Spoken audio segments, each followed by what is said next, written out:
So this video is going to focus on the year page within the Summit platform.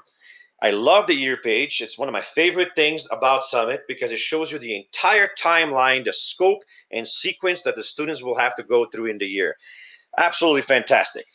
You can access it on the left side by clicking on this icon here with 4 horizontal bars. The reason why there's 4 bars is because once in the year page, you can actually see all 4 content areas and all of the projects and content assessments that you have to do to complete the year. Now, it does look like a lot, but little by little you get it done. Now, the cool thing is that you can see a timeline with all the future projects and the past projects and assessments that you had to do, and a vertical present line that shows you where the student should be. So long as the student does well before the line hits it, they get greens. Reds usually represent that the student is off track. So that means it's either behind on the COG skill average. So here, for example, you see the math skills are below 70%. Or in this case, there's a project here that's red because there's a checkpoint that's red.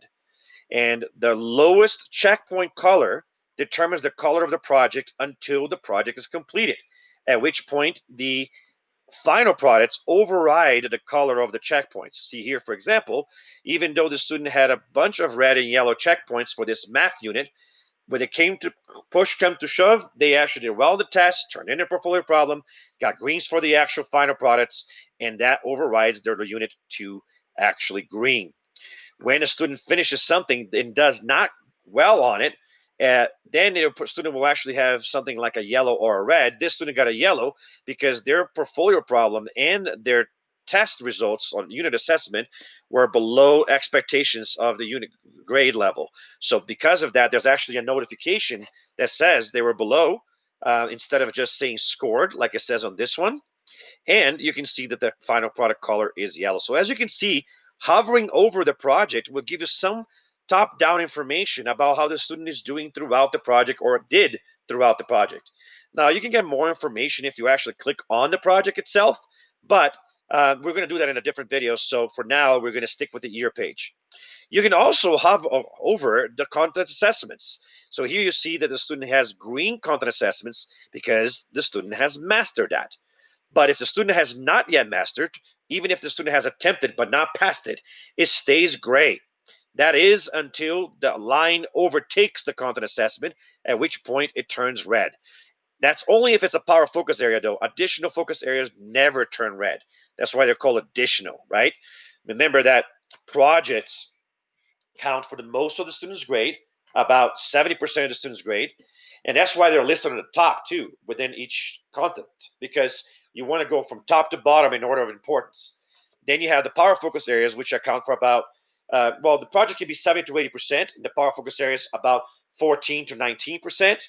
And the additionals will be about 3 to 9%, depending on the year, depending on the subject.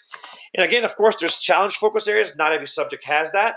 But if the subjects that do, remember, they do not count for the overall grade. They're just there for as a challenge, as something to allow the students to go deeper. All right. So they also never turn red, no matter what's happening with the line.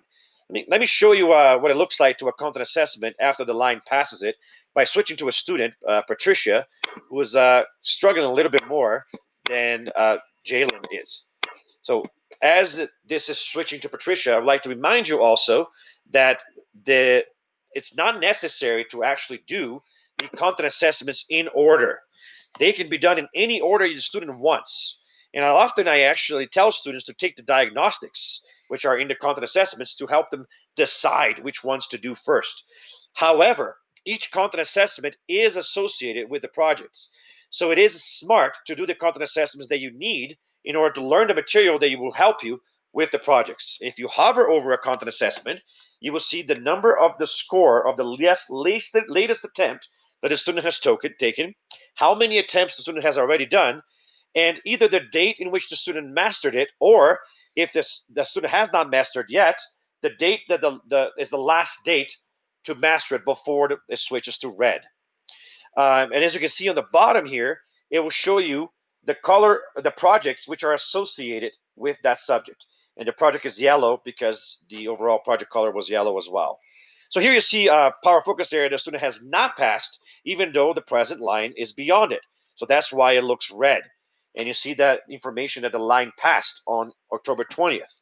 So this will be a priority for the student to work on in order to catch up.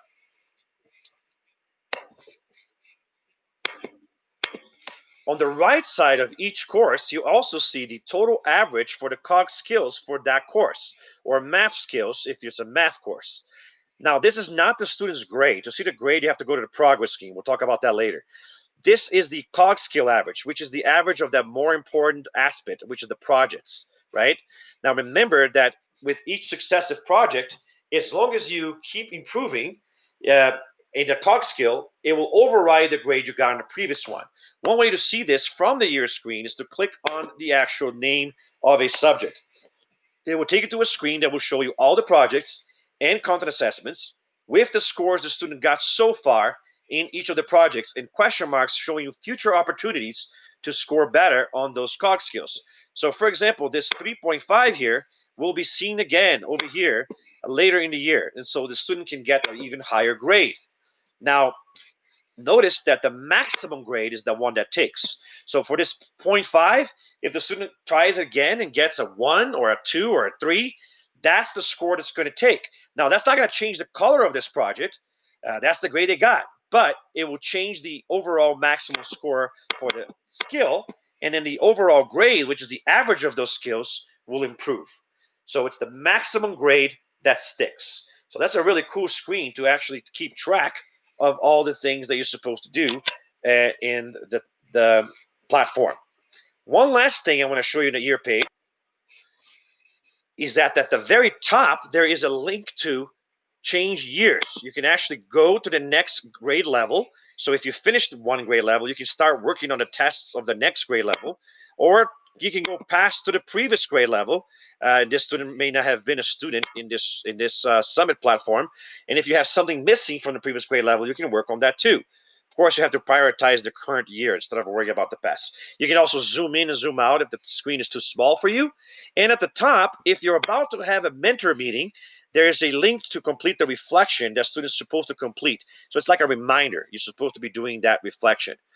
And one more thing that you cannot see from the demo, and I'm going to show you a snapshot of this, is that when you hover over a math unit, you should also be able to see if the student has been completing homework. So let me show you how that looks like right here. So this is the year screen of a student towards the end of the academic year. This student did pretty well, right? So lots of green projects, really high COG skill averages. This is what we want to see. Even some additionals completed in each subject. But I hover over their Introduction to Proportional Relationships unit in math, and as you can see, this student got a green even though they had one yellow for a final product because the green was on the test, and so that overrid the overall score. Also, though, notice that the exercise sets are listed. That tells you that the student has completed 2, but not completed 3 of the homework assignments that were assigned. Now, homework does not count for the student's grade, but it's a way to track if the student has been doing the practice that they need. Maybe that's why that student didn't get so well on those checkpoints because they didn't do enough practice. And the yellow here is the portfolio problem wasn't excellent, but it was still good enough to get a good grade for that unit. And overall, if the student did this throughout the year, obviously, they ended up with a good math grade. You want to see an even better year page? Check this out. This is a student who almost completed the entire year. So this is a very difficult thing to do, right? So there's only a few challenge areas that haven't been done. And we had a few students that actually did all of it. Now, this is very hard. In order to do something like this, you have to do at least 2 focus areas every week in order to actually get to the end of the year and complete the whole thing. But not only did they complete every assessment, they completed every project with really well. And that's all we can expect from a student. High cognitive skill scores, really well performance. Not everybody needs to be like this, of course. In fact, you don't even need to do all the additionals to get an A in the class. It's possible to get an A if you do really well in the projects and finish the power focus areas, because additionals only count from 3 to 9% of your grade. And so even if you do no additionals, if you did really good on the projects and finish all the power focus areas, you're going to get an A in the class. And that is totally possible. But as you can see, there's room for students that want to go above and beyond. In fact, this particular student that is in the screen ended up actually starting some of the tests of the next year on the year before. So this year, they're already going to be ahead when they are starting. And that's another cool thing that you can do within the platform. So differentiation, Awesome stuff. That's the year page. I hope you learned a lot about it and that you use it to your advantage throughout the year to help you plan, to help identify what are the things that you need to work on and things that you need to prioritize. Generally speaking, I tell my students that to choose what to work on next, it's the best to think about what are your strengths. If you're really behind, you want to think about what are your weaknesses also, and decide which power focus areas to work on or which project to tackle depending on all of that. But we'll do a different video about that later. So I'll see you guys on that one. The year page is a great place to find and track goals. So next one, we're going to talk about week page, which is a way that students can actually create their own goals and see how they're doing on their own targets that they make for themselves. I'll see you guys then.